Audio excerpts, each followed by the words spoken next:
Bueno, un cordial saludo para todos en el nombre del Señor Jesucristo. Es una bendición muy grande poder estar en el Día de la Familia Pentecostal. Suena muy bonito. Día Nacional de la Familia Pentecostal. Eso me ha tocado el corazón y creo que a todos. Un saludo para nuestro director de familia de nuestra iglesia pentecostal, miembro del consistorio de ancianos, Mano Esdras Barranco. Un saludo muy especial para usted también, Mano Rodrigo Muñoz.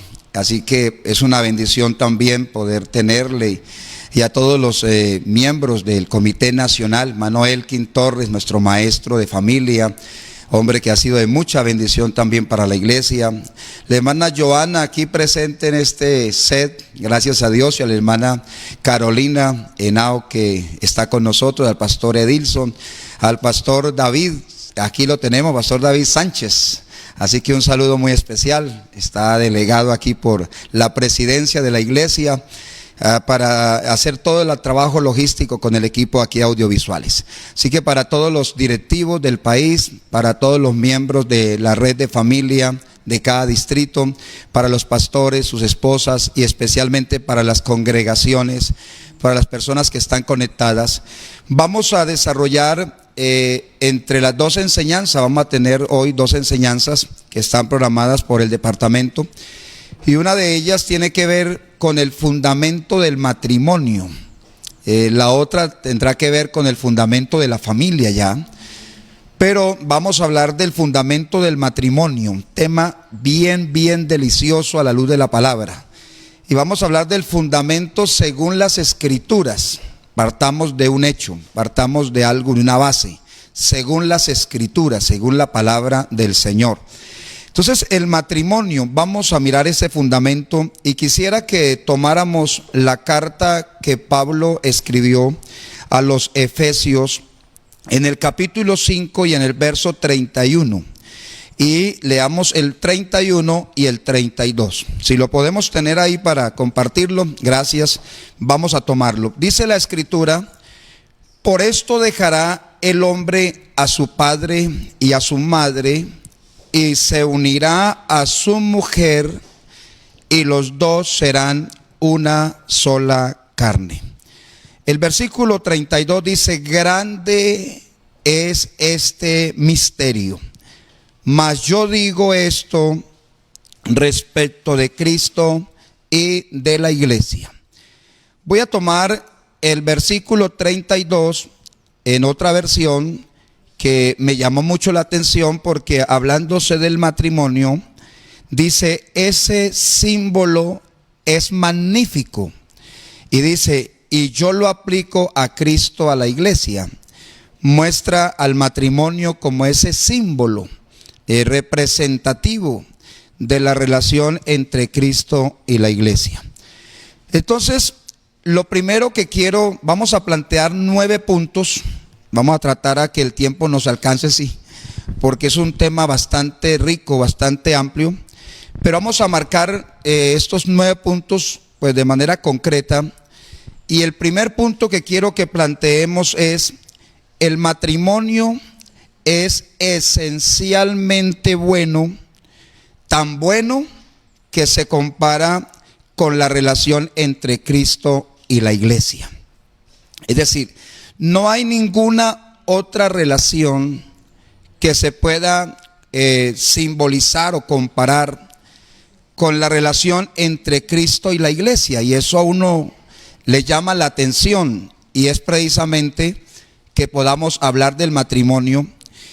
Y quisiera que todos planteáramos ese pensamiento, que el matrimonio es bueno y en gran manera, independientemente o indistintamente de lo que suceda en algunas relaciones, porque el matrimonio fue diseñado por Dios, que es el segundo aspecto que quiero que tratemos en este punto. El matrimonio lo diseñó Dios, y como diseño no tiene ningún problema. Nosotros nos hemos acostumbrado a acuñar a partir de experiencias negativas, y siempre estamos tratando de desdibujar lo que Dios ha dibujado. Es decir, como hacer imperfecto lo que Dios ha hecho perfecto. Dios no diseñó el matrimonio como algo regular o algo malo, o como alguien dijo, para fastidiarle la vida al que andaba bien.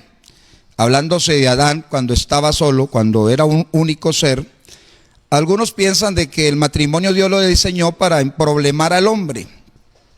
El matrimonio no tiene ningún problema y tenemos que ir sacando del contexto familiar eso que acuñamos, como dicen, de desdibujar lo que es la obra creadora, el diseño de Dios. Entonces, para nosotros en el fundamento bíblico tenemos que entrar a decir el matrimonio es bueno y demasiado bueno.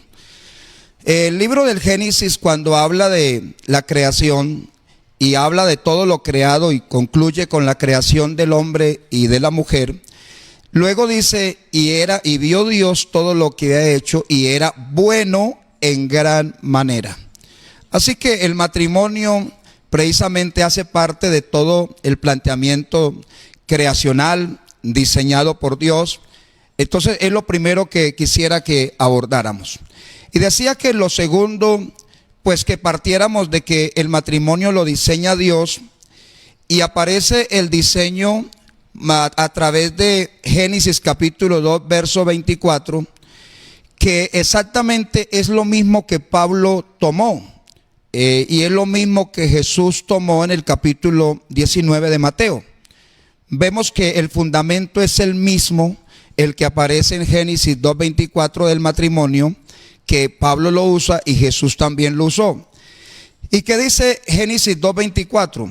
Por tanto dejará el hombre a su padre y a su madre y se unirá a su mujer, dice, y serán una sola carne. ¿Qué podemos extraer de este diseño de Dios, del matrimonio? Es que el matrimonio es monógamo. Es decir, está en la relación entre un hombre y una mujer. Es interesante saber que Dios creó al varón y que luego crea a la mujer. Y el matrimonio aparece precisamente a partir de la toma en que ellos deciden unirse, deciden juntarse y se juntan dos personas, dos seres humanos, dos criaturas de Dios.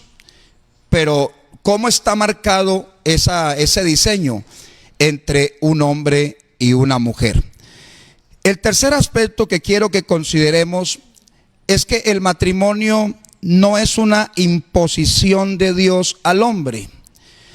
Aunque el hombre fue creado como ser único, hablo de Adán, y luego Dios crea una única mujer, esta mujer llamada Eva, como la conocemos en la Escritura. La escogencia de esa mujer o la selección de esa mujer la hizo Adán.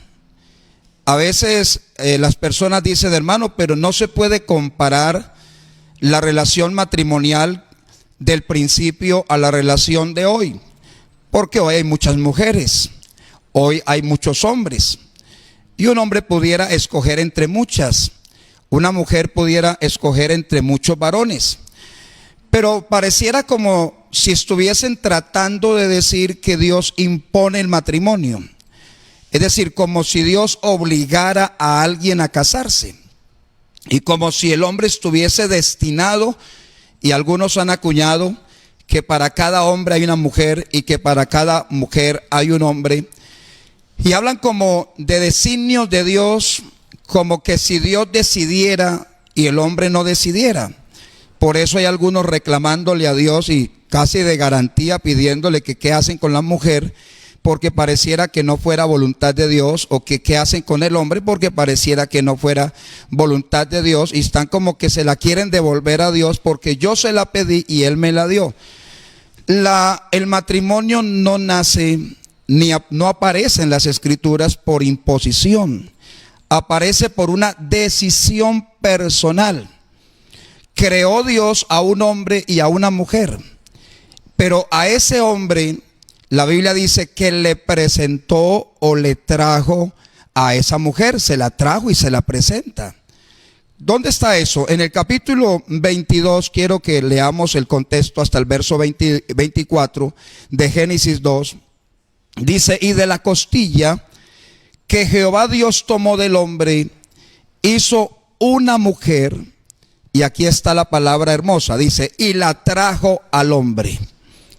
Alguien me dice, pastor, pero es que eso es igual, los casó. Como se dice, se la impuso. No existe tal imposición de parte de Dios. Se la trajo. Esa palabra, ese término trajo, en otras versiones dice, se la presenta o se la presentó. Pero aquí es donde nace el matrimonio. El diseño de Dios, ¿cómo está diseñado? Que sea una decisión personal. Por eso la escritura dice, entonces Adán, ¿qué dijo? Esto es ahora hueso de mis huesos. Y quiero aclarar porque algunos, pues tomando a la mujer, algunos quieren mostrar inferioridad y casi llevándola a objeto.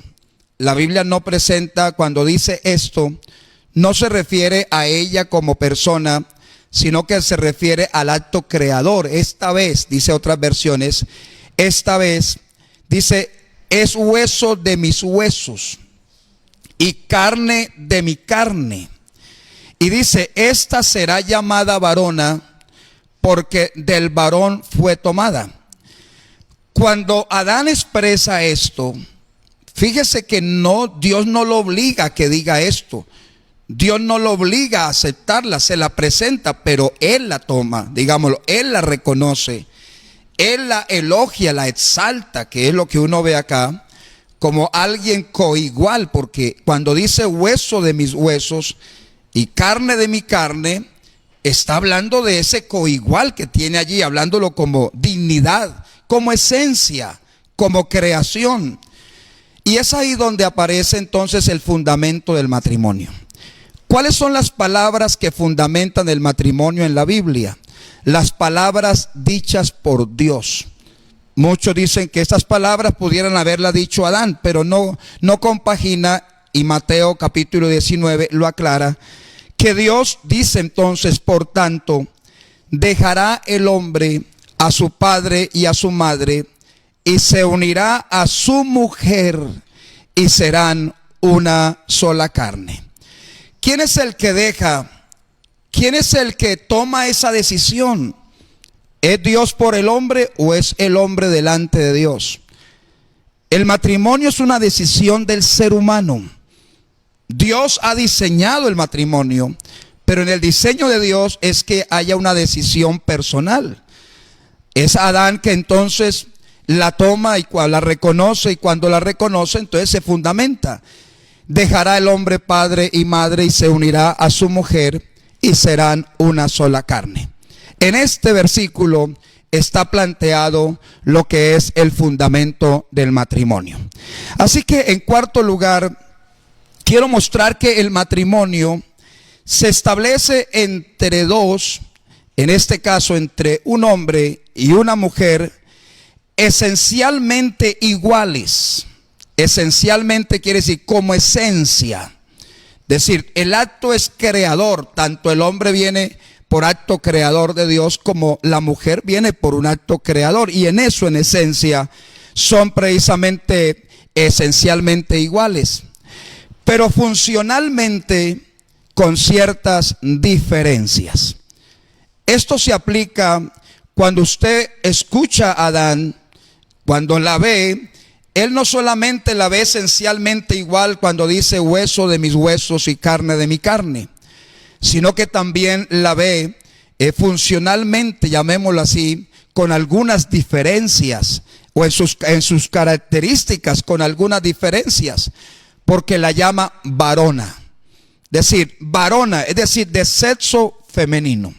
Varona no es un nombre, es un término que denota lo que es ser varón, pero femenina, de esta manera, varona, lo que se traduce en la Biblia como mujer. Es decir, hay un hombre y hay una mujer. En quinto lugar, el matrimonio se fundamenta en la voluntad expresada del hombre, en un dejar continuo y en un unirse continuo para llegar a ser como una sola persona. Lo que la Biblia dice, una sola carne, serán una sola carne, se refiere, es como dijéramos, para llegar a ser como una sola persona. Entonces, ¿qué es lo que plantea el matrimonio en su fundamento?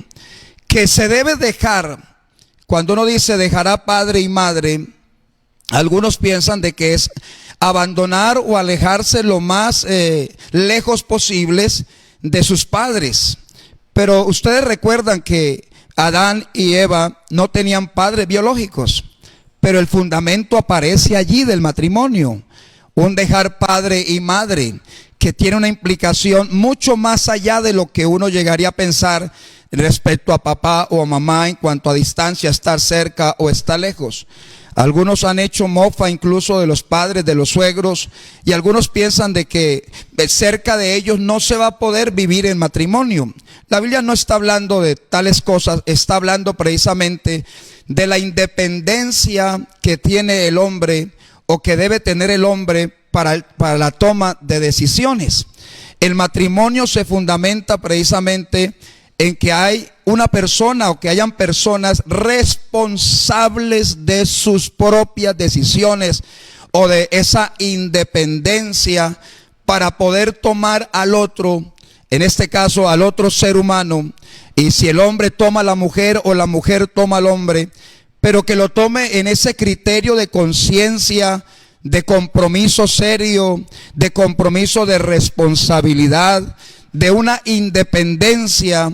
Y es donde qué importante que se trabaje lo que es la voluntad, o se haga ver la voluntad expresada del hombre en un dejar continuo, en un unirse continuo para llegar a ser una sola persona, como una sola persona. Alguien dirá, ¿por qué usted menciona el dejar continuo?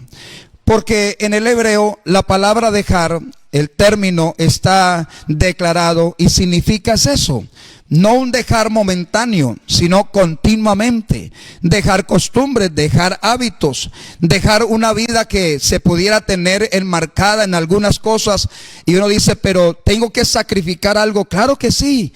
La persona tiene que darse a una nueva relación, lo que hoy se llama ese yo-tú, para convertirse en un nosotros, que es lo que plantean o se plantea hoy de lo que es el matrimonio. Entonces el matrimonio se establece a partir de ello. Usted ve que Jesús, cuando le interrogaron en Mateo capítulo 19 acerca del divorcio por cualquier causa, el Señor dijo, ¿no habéis leído que el que los hizo al principio, varón y hembra los hizo? Y por esto dijo, dejará padre y madre y se unirá a su mujer y los dos serán una sola carne. Por eso Pablo usa el mismo pasaje. Y cuando dice, por esto dejará el hombre a su padre y a su madre, que leíamos en el verso 31 de Efesios, quiere decir que en eso se fundamenta el matrimonio, en un dejar, en un unirse, para llegar a ser como una sola persona.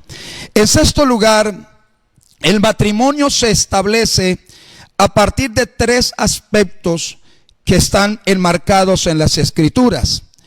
Llamemos el primer aspecto el aspecto religioso. Y llamamos religioso porque indistintamente del credo que tenga la persona, puede ser que haya alguien que diga, yo no soy cristiano o yo no soy pentecostal.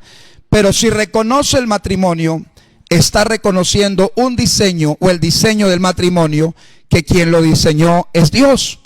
Así que hay un aspecto religioso en esta parte, y por eso la Escritura en Mateo 19, verso 6, el Señor dijo, así que ya no son más dos, sino una sola carne. Por tanto, lo que Dios juntó, fíjese que hay un aspecto religioso para nosotros los creyentes, para los miembros de la iglesia, los hijos de Dios, tiene una relevancia muy grande, va más allá de lo que llamaríamos aspecto religioso, y es un aspecto espiritual, hablándolo de nuestra bendición que deseamos siempre de Dios en nuestra relación matrimonial. Así que nuestra relación matrimonial tiene un aspecto donde reconocemos al Señor como el Señor de nuestro matrimonio, para que sea el Señor de nuestra familia. Así está planteado, lo que Dios juntó, no los separe el hombre.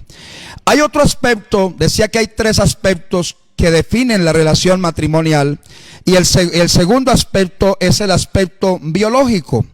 La Biblia muestra en Mateo 19, verso 5, dice: y dijo, por esto el hombre dejará padre y madre y se unirá a su mujer, y los dos serán una sola carne. Aunque hablándose en el contexto doctrinal, ser una sola carne no es solo el acto físico, biológico de la intimidad de la relación entre el hombre y la mujer en el matrimonio. Debemos dejar claro, no solamente implica esto, pero sí y lo implica. Es decir, tiene que ver con la unión biológica de dos personas, en este caso de un hombre y de una mujer, en un compromiso de carácter religioso. Lo lleva al campo biológico, a la unión biológica. Y hay un aspecto legal, que es el tercer aspecto que define lo que es el matrimonio según las Escrituras. El aspecto legal, Romanos capítulo 7 y verso 2 dice: porque la mujer casada está sujeta, y aquí dice por la ley, en la versión Reina Valera del 60, pero en otras versiones dice está sujeta legalmente. Es decir, legalmente, es decir, de acuerdo a las leyes, de acuerdo a los compromisos legales, notariales, que precisamente aquí en Colombia, por ejemplo, se plantea el matrimonio, que se va a la notaría, se hace un acta matrimonial, se firma el acta, se registra esa acta y hay un registro de matrimonio. Así que el matrimonio no es un asunto en que dos personas se declaran esposos y que ante Dios y ya, o que se unieron íntimamente y que ya por eso son esposos. Debe darse en los tres aspectos: el religioso, el biológico y el aspecto legal. En séptimo lugar, quisiera decir que el matrimonio es diseñado para el compartir más íntimo del ser humano. Es decir, eso es un punto básico, tanto así que Pablo lo usó para decirle a aquellas personas que estaban resistiéndose ante el matrimonio, pero en esa resistencia ante el matrimonio estaban cometiendo errores, o estaban prontos, como él dijo, están a punto de quemarse o a punto de fornicar. Y entonces él les dijo algo, aunque no es la doctrina del matrimonio, pero es afrontando una situación que se presentaba en los corintios. Él tiene que decirle: a causa de las fornicaciones, cada uno tenga su propia mujer, o cada mujer tenga su propio marido. Es decir, se habla de esposo. A causa precisamente de que es mejor, dice, casarse que estarse quemando. ¿A qué se refiere? Es que el matrimonio está diseñado para el compartir más íntimo del ser humano. Y por eso Proverbios capítulo 5, verso 18 dice: sea bendito tu manantial y alégrate con la mujer de tu juventud. Esta expresión, con la mujer de tu juventud, quiere decir con la esposa que tomaste cuando estabas joven. Es decir, le está invitando en cualquier momento de la vida, le está diciendo a esta pareja, o le está diciendo a esta persona que decidió casarse, dice: sea bendito tu manantial y alégrate con la mujer de tu juventud. Luego le dice: como sierva amada, dice, y graciosa gacela, sus caricias te satisfagan en todo tiempo. Interesante, el compartir más íntimo, el acariciarse, como dice, el vivir en intimidad, está hecho, está dado, está planteado para que se disfrute en el matrimonio. Como dice, caricias que satisfagan. Claro, fíjese que está en un marco del deleite, del placer. Dice: y en su amor recréate siempre. Qué bueno el matrimonio. Por eso digo, esencialmente el matrimonio es bueno en gran manera, como está diseñado para el compartir más íntimo. En octavo lugar, quiero decir que el matrimonio, y aquí entramos en los dos puntos finales, en los cuales seguramente no voy a correr mucho, quisiera que lo tuviesen muy en cuenta, Porque el primer punto de estos dos últimos es que el matrimonio no elimina, y voy a repetir, no elimina responsabilidades que anteceden al matrimonio. Ojalá que esto lo volviéramos a ojalá todos lo anotaran. El matrimonio no elimina responsabilidades que anteceden al matrimonio. Alguien me pudiera preguntar, ¿cómo cuáles? Sencillo, honrar padre y madre. Ojo con esto, porque muchos se han casado y se han olvidado, y parece que el matrimonio fuera el escape para no responder más, para no asumir más responsabilidades, o para pasarle a otros sus responsabilidades, o a dejar a otros en sus responsabilidades cuando ellos necesitan ayuda. Y estoy hablando de papá, estoy hablando de mamá, estoy hablando de familia que antecede a la relación matrimonial. Antes de casarnos, recordemos, somos hijos. Antes de casarnos, recordemos, tenemos unos padres. Antes de casarnos, recordemos, tenemos una familia. El hecho de que venga ahora al matrimonio, estas responsabilidades no se eliminan.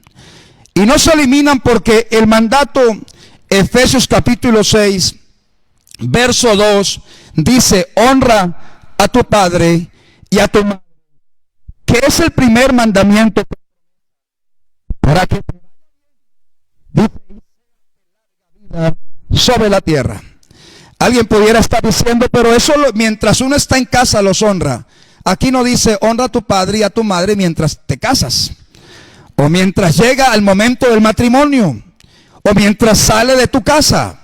Aquí está planteado: honra a tu padre y a tu madre. Dice que es el primer mandamiento con promesa, para que te vaya bien, dice, y sea de larga vida sobre la tierra. Este es el planteamiento doctrinal. Así que el matrimonio no va a eliminar esa responsabilidad que tenemos con nuestros padres. Cuando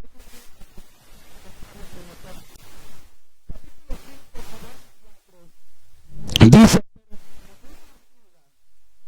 tiene hijos o nietos, aquí no está diciendo si los tiene solteros o si los tienes en casa.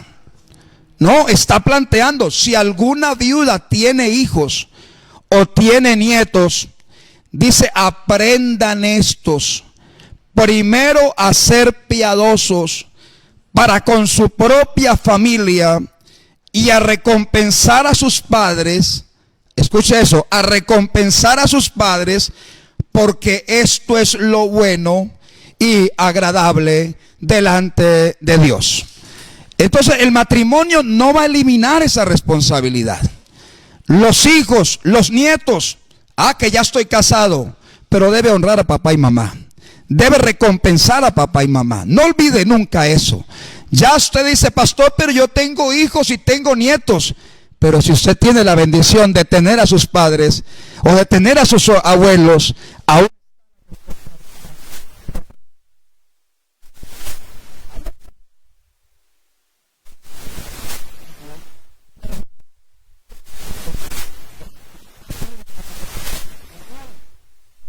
el hecho de que usted llegue al matrimonio, usted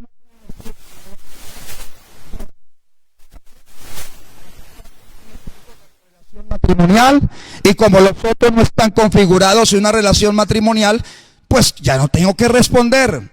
Tal vez alguien dirá: pues la mamá de ese hijo está casada con otra persona, no se casó conmigo, pues que responda el otro. Eso no es bíblico. La responsabilidad seguirá siendo suya, seguirá siendo mía, porque los hijos es responsabilidad de los padres.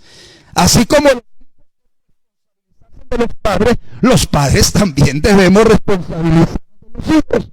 Qué bueno.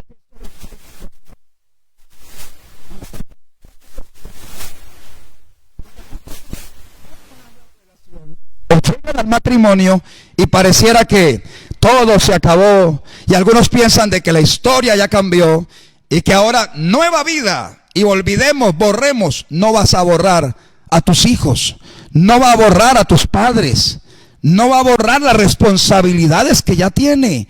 Así que haga responsable o haga consciente más bien con quien se va a casar de que antecede unas responsabilidades a su matrimonio. Estaba leyendo en contexto que dice la Biblia en Mateo 7:9, ¿qué hombre hay de vosotros que si su hijo le dará una piedra? Aquí no está configurando hijos dentro del matrimonio. Aquí no está configurando padres que están casados. Aquí está configurando padres, hijos. Relaciones de padre a hijo. Así que si tu hijo te pide pan, no le vas a dar una piedra. Está planteado eso. Así que la responsabilidad siempre la va a tener. Otro ejemplo de responsabilidad que no elimina el matrimonio, el cuidado de sí mismo. Y qué bueno, por eso dije, esto me voy a ponerlo más despacio, porque esa es la sustancia del matrimonio en la Biblia. El cuidado de sí mismo. El hecho de que yo me case o que alguien entre en la relación matrimonial, no es que ahora yo no tengo responsabilidad para conmigo mismo y que ya el otro va a responder por mí. Nunca. Usted seguirá teniendo cuidado de sí mismo. El tema de salud, el tema de la higiene, el tema de la alimentación, el tema del vestuario. Ay, pastor, pero yo me casé para que me mantuvieran. Yo me casé para que me alimentaran. Me casé para que me vistieran. No, uno se casa desde luego, pero las responsabilidades personales se mantienen. Y qué bueno que nosotros entendiéramos eso para no, digámoslo así, zafar nuestra responsabilidad o querer zafar nuestras responsabilidades y ponérselas a otro. Qué bueno, porque esto nos ayudaría a entender en el matrimonio, por ejemplo, algo muy sencillo. Si a mí me sirven la comida, doy gracias porque me la hicieron. Ya es una ventaja muy grande. Pero lo mínimo que yo debiera hacer, aparte de dar gracias, es lavar los platos. Esa es mi responsabilidad. Ay, pastor, no, que otro lo lave. Es que yo me casé para que otro me lave la ropa. Si yo la ensucio, lo más normal es que yo la lavara. Ay, pastor, pero es que yo no sé. Todo lo podemos aprender. Y de eso se trata la relación matrimonial. De lo que yo no sé, lo voy a aprender. Tal vez la otra persona tampoco lo sabe, pues vamos a buscar quien nos enseñe. Pero cuando uno se asume responsabilidades, eso minimiza, digámoslo así, los esfuerzos o las cargas que otros pudieran llevar por uno. Hagamos nuestra vida más agradable. La relación matrimonial parte del cuidado de sí mismo. Por eso Efesios capítulo 5 verso 28 dice: así también los maridos deben amar a sus mujeres. Y yo quisiera que usted hiciera un pare. ¿Cómo deben amarlas? Como a sus mismos cuerpos. Pastor, yo me casé y yo ahora, como la amo a ella, yo no tengo por qué amarme. Que ella ame mi cuerpo. No, olvídese. Usted tiene que seguir amando su cuerpo. Y ese amar su cuerpo son expresiones de amor para con su cuerpo. La higiene, el cuidado, el alimento, la salud, todo. Usted no tome esto y se lo ponga a otro. Asúmalo dentro del matrimonio. Por eso se plantea como a sus mismos cuerpos. El que ama a su mujer, dice, a sí mismo se ama. Así que el hecho de que me case, que entre en la relación matrimonial, que ame a alguien, no me puedo abandonar. No puedo dejar que otro sea el que tome la responsabilidad. Yo debo amarme. Cuando usted lee Efesios 5 verso 28, dice: así también los maridos deben amar a sus mujeres como a sus mismos cuerpos. Lo repite: el que ama a su mujer, a sí mismo se ama. Y por último, en este penúltimo punto, hablo de otro ejemplo: la relación espiritual. La relación espiritual, otro no responde por mí. La esposa no va a responder por el esposo. El esposo no va a responder por la esposa. ¿Cuántos están diciendo, pastor? Es que mi esposa no me anima, mi esposa no me fortalece espiritualmente, no me ayuda. Le pregunto algo: ¿su relación con Dios, hay un intermediario distinto a Cristo? ¿Es la esposa una intermediaria o es el esposo un intermediario? ¿De quién es la responsabilidad espiritual? Pastor, es que ella no me acompaña a orar, no me acompaña a cantar, es que no me acompaña a servir. ¿Y de quién es la responsabilidad de orar, de cantar, de ir a culto, de servir? Pues de cada uno. Así que hay responsabilidades que no se eliminan cuando se entra al matrimonio. Por esto dice la Biblia, de manera que cada uno de nosotros dará cuenta a Dios de sí. Es decir, no es que el otro va a dar cuenta por mí. Y ahora sí entramos en el último punto de este tema tan hermoso del fundamento del matrimonio según las Escrituras. Y es que el matrimonio suma mas no resta. El matrimonio suma mas no resta. ¿Y a qué me refiero? Me refiero si adquiere nuevas responsabilidades. No minimiza las responsabilidades que tengo, ya dijimos, no las elimina, más bien suma otras responsabilidades. Por eso quien entra al matrimonio debe considerar seriamente si asume las primeras para que ahora pueda asumir las otras que vienen con el matrimonio en sí. El matrimonio, por ejemplo, las responsabilidades que hay entre los cónyuges, en la responsabilidad de amar. Esta mañana escuchábamos una enseñanza, no solo de amar, sino de dejarnos amar. Porque hay quienes han aprendido a amar, pero no han aprendido a dejarse amar. Y en esto tenemos que aprender a amar y a recibir amor. Ay, pastor, es que yo no nací para eso. Pues bien, no nació para eso, dirá usted, pero el amor se aprende. Precisamente la Biblia dice a las ancianas, enséñenle a las jóvenes a amar. ¿Y a quiénes? A sus maridos, a sus hijos. Así que se puede aprender. Entonces nosotros vemos en la Biblia, siempre nosotros tomamos la Biblia y pareciera que nosotros hiciéramos un discurso como muy, ¿cómo diría? Solamente por un lado. Pero qué bueno, ¿quién debe amar? ¿Los esposos o las esposas? Alguien me dirá, pastor, a mí me enseñaron que los maridos son los que aman a su mujer. Y la pregunta es, ¿entonces las mujeres no deben amar a sus maridos? Yo quiero mostrarle por la palabra que tanto los hombres deben amar a sus esposas, como las esposas deben amar a sus esposos. ¿Y cómo lo dice? Efesios 5:25 habla del pasaje más conocido. Maridos, amad a vuestras mujeres, así como Cristo amó a la iglesia y se entregó a sí mismo por ella.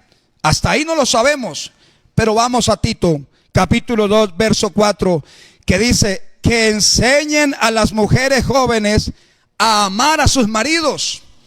Así que tanto los hombres aman a las mujeres y las mujeres aman a los hombres en esa relación matrimonial. Entremos en otro puntico, por ejemplo, el del respeto. Muchos hombres dicen, la Biblia dice que la mujer respete a su marido. Yo le pregunto, ¿y el marido debe respetar a la mujer? Claro que sí. Es decir, el respeto es mutuo. Dios no hace acepción de personas.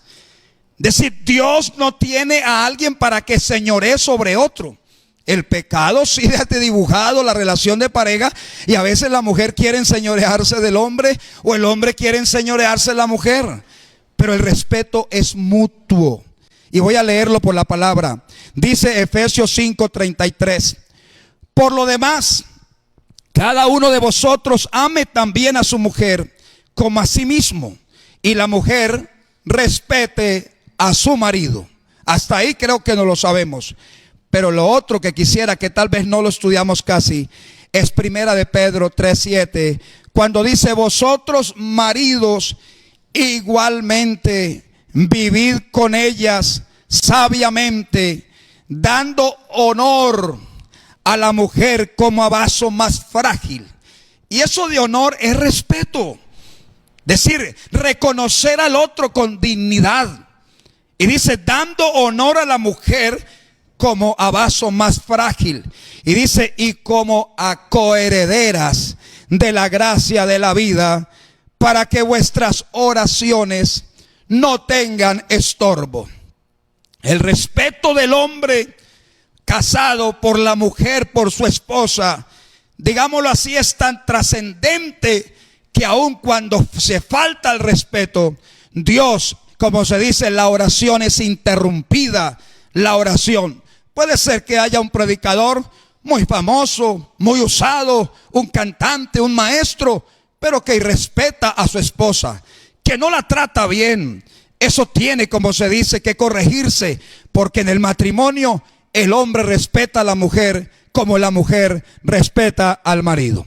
Y voy a tocar los últimos 3 puntos aquí bien delicados. Y un punto de ellos se llama el sometimiento. Y ahí llegamos. Creo que ahí vamos terminando, porque creo que es el que más nos gusta como tratar de explicarlo. ¿Quién debe someterse? ¿La esposa al esposo o el esposo a la esposa? Nosotros hemos hecho carreras, y claro, en las carreras decimos cosas que a veces no las pensamos. La Biblia dice: someteos los unos a los otros. Y quiero que usted lo entienda desde la palabra y no desde el pensamiento que uno pueda tener. El pensamiento que uno puede tener es: sométanse los unos a los otros. Es decir, como si dijera, alguien me tiene que someter y yo tengo que someter a alguien. Así no está escrito. Está escrito desde la voluntad nuestra.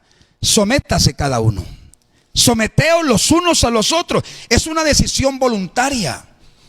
El matrimonio no debe someterme.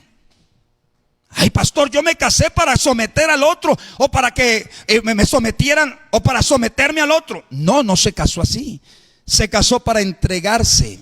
Entendamos el sometimiento a partir de un principio doctrinal. El sometimiento tiene 2 cosas: sujeción y tiene sumisión. Sin sujeción y sumisión no hay sometimiento. ¿Y qué es la sujeción? Es la entrega voluntaria. Es donde se adquiere responsabilidad y se coopera. No hay sujeción si no hay estas 3 cosas. ¿Cuáles? Entrega voluntaria, asumo responsabilidad y coopero. Es decir, ayudo. Usted dirá: pastor, ¿y dónde sacó eso? Sencillo. Así como la iglesia está sujeta a Cristo. ¿Nos sujetamos a Él qué? ¿Obligadamente? No, voluntariamente. ¿Estamos sin responsabilidad? No, tenemos responsabilidad. ¿Cooperamos o no? Hemos hecho carrera hasta con la frase: salvos para servir. En otras palabras, no hay sujeción si no hay entrega voluntaria, si no hay responsabilidad y si no hay precisamente servicio o colaboración o cooperación, más bien la palabra que se usa aquí. Entonces, eso es sujeción, y la sumisión es entrega de corazón. Porque alguien pudiera estar sujeto por conveniencia. Alguien pudiera estar sujeto por obligación de alguna manera para conservar algo. Pero la Biblia muestra que debemos hacerlo con sumisión, y es con una entrega voluntaria. Y el ejemplo más grande es Cristo. Cristo fue a la cruz. Cristo se ofreció obligado, no lo hizo voluntariamente. ¿Y por qué? Por amor. La expresión más grande del matrimonio, que fundamenta el matrimonio, es: todas las cosas sean hechas con amor. Ahora la pregunta es: ¿quién debe sujetarse? ¿El hombre o la mujer?